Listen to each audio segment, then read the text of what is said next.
Hello, what's up guys? Magandang umaga sa inyo guys. Isa na naman panibagong video ang gaganapin natin ngayon guys. So guys, naglandfall na pala si Typhoon Agon dito sa amin sa guys, sa Cavite. So shout out nga pala dyan sa lahat ng Team Bicol. Shout out sa mga founders and members. Tara guys, ikutin natin to guys. Bibili tayo pandesal. Samahan nyo ako, let's go. Ito na yung yung paglandfall niya Typhoon Agon, yan dito sa Cavite. Yan. So napagutusan tayo guys na bumili ng pandesal doon sa kabilang kanto, medyo malayo. Kasi kagaling na natin guys, trangkaso. Tapos nagsuka tayo. Kahapon kasi guys, galing ako ng ospital.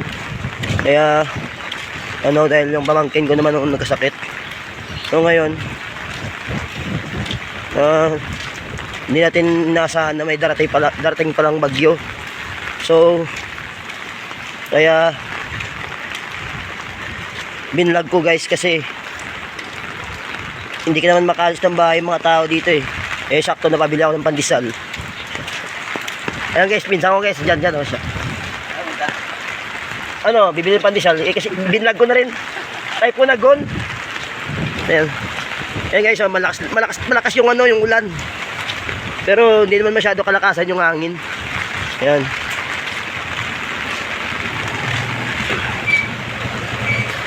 Pero guys, dito sa amin guys. Ayan. Malakas talaga ang ulan. Dito yan sa Arbor, sa division namin guys. Kasi nga kakaano ko lang.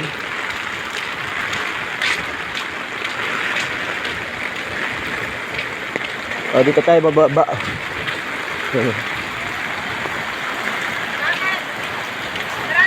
Ayan guys, medyo lumakas lalo.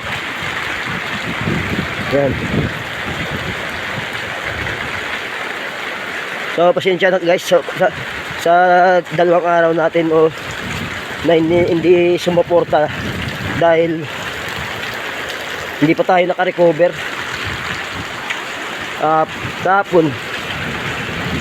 Hapon tayo kaya lang yung pamangkin ko naman.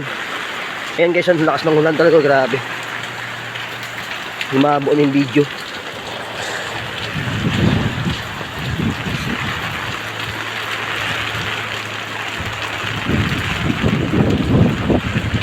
Di sobrang lamig.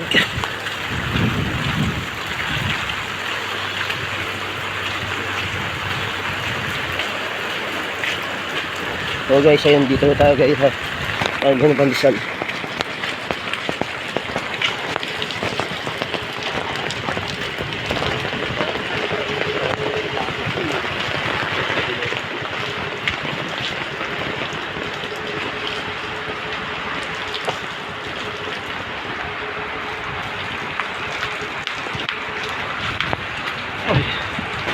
Grabe yung magupit di Typhoon Agon, kahit signal number 1 lang siya sa ibang lugar. Pero dito sa amin ang lakas lakas ng ulan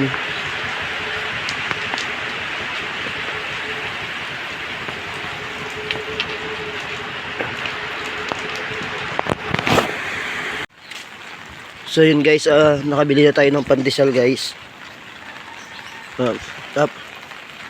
Kanina sobrang lakas ng ulan at hangin.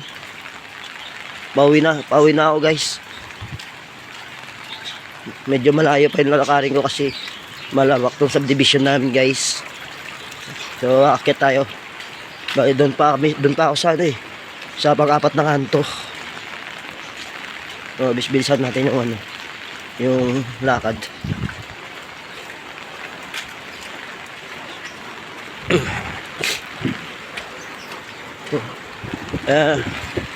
Walang nalabas guys na tao. Sobrang lakas ng ulan. Grabe, lakas.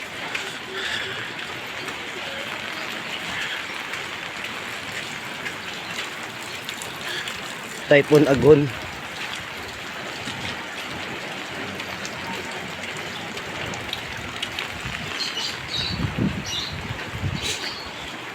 Sobrang init ng pandesal.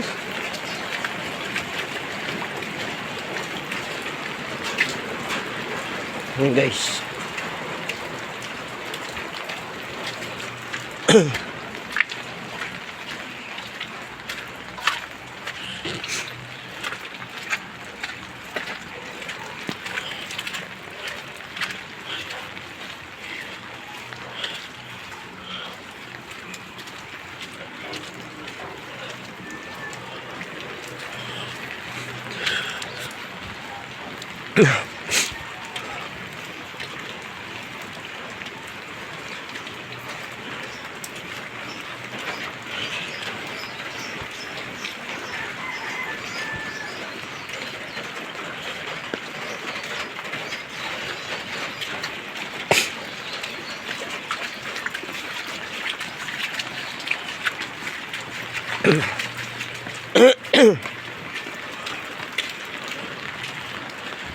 Ayan guys, yung may sako guys, dyan na yung ano, yung bahay ng tita ko.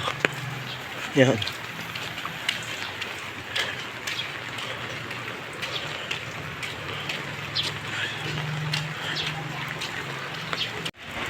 So yun guys, ang ganda na lang yung video natin ngayong araw guys. So una sa lahat, paalala lang, mag-ingat ang lahat sa bagyo guys. Dahil sa mga malakas na pagulan at pagguho guys, sa lahat ng mga apektado ng bagyo dyan, storm signal number 1 tayo kasi guys sa mga 18 lalawigan. At saka sa mga Team Bicol dyan, mag-ingat kayo lagi guys. Maraming salamat sa walang sawang pagsuporta at pagtangkilik sa aking munting channel.